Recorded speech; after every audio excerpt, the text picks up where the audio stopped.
L'été dernier, pendant les vacances, j'ai fait comme des millions de Français. J'ai fait du vélo. C'était à Dinard, en Bretagne. C'était avant le port du masque obligatoire.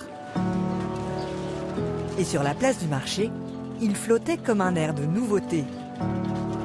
Les bons vieux vélos habituels des clients avaient laissé la place à des drôles d'engins.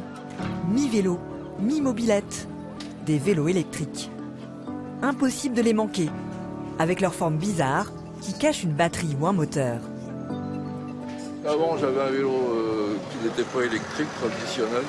Et en fait, j'en faisais pas beaucoup parce qu'il fallait pédaler.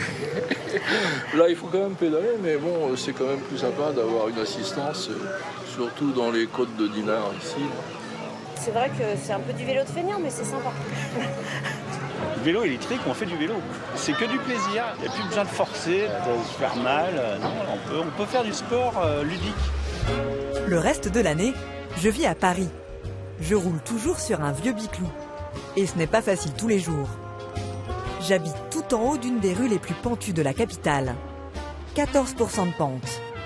Digne d'une étape du Tour de France. Parfois, j'en ai assez de me faire doubler dans la montée par les vélos électriques. Alors je m'interroge.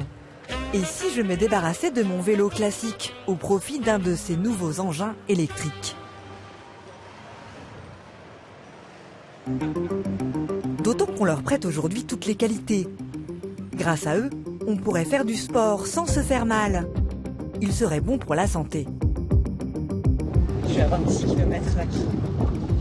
Il paraît que ça roule tout seul. Ils seraient pour la plupart made in France. Un bon point donc pour l'économie française. Ils seraient surtout écolos, durables et bons pour la planète. Cerise sur le gâteau, certaines villes et régions donnent de l'argent public pour inciter à en acheter.